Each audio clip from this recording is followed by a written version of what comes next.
La question de la taxe carbone a été évoquée, la fiscalité sur les carburants. Je voudrais que les téléspectateurs de CNews puissent regarder ce graphique. Aujourd'hui, les carburants flambent à nouveau en raison de la hausse des prix du pétrole, alors que la hausse des taxes en 2019 a été annulée par le gouvernement. Simple exemple, 1 litre de gazole aujourd'hui, c'est 1,473 € en date du 6 avril. Laurent Wauquiez, vous souhaitez annuler la hausse de la taxe carbone de 2018, ce qui nous ferait, si on calculait le litre de gazole à 1,40 € aujourd'hui. Ça fait un gros trou dans le budget de l'État sans avoir l'impression que le carburant est bon marché.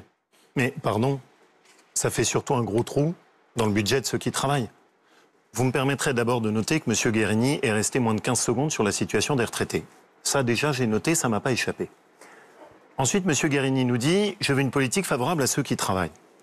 Mais quelle est la première chose qui handicape ceux qui travaillent ? Chez moi, en Haute-Loire, les gens, ils ne vont pas travailler avec le métro. Ils vont travailler avec leur voiture. Le plein d'essence, c'est notamment ce qui pèse extrêmement lourd sur le budget de ceux qui vont travailler.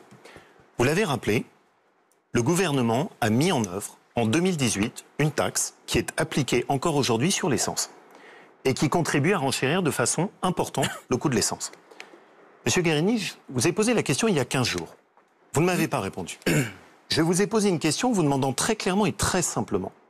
Cette taxe que vous avez commencé à appliquer en 2018... Qui était dans votre programme également. Que les Français, pas du tout. Et vous le savez très bien. Mais chacun pourra vérifier, parce que déjà la dernière fois, vous aviez menti. On ne fait pas le match de la je vous rappelle que vous avez durci la pente et que vous l'avez augmenté. Mais chacun pourra le vérifier. C'était quand même dans votre programme. Pas du tout. Je le répète. Là, encore une fois, vous mentez, pardon.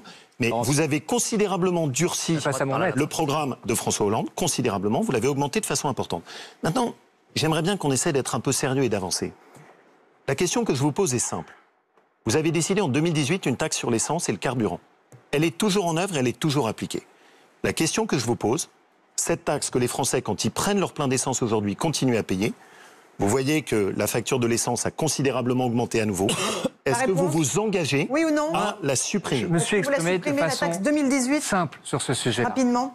Je me suis engagé à maintenir les suppressions de taxes que nous avions prises. C'est pas ma question. Pour 2019, pas de nouvelles taxes sur le carburant. C'est pas ma question. Et la taxe, en février, vous défendiez l'outil taxe carbone dans l'objet de la transition écologique. Ce qui est important de dire, c'est avec ça, qu'est-ce qu'on finance ? En l'occurrence, on a financé le fait que les Français puissent plus facilement la question, changer de véhicule. Pas celle-là. Est-ce que vous vous engagez à la supprimer ou non ? Rénover leur logement. On a investi dans les énergies renouvelables. Donc vous la supprimez moi, je suis Donc vous supprimez pour 2018, pas pour 2018. Bon, bah voilà. Mais je suis favorable à ne pas augmenter la fiscalité sur le carburant.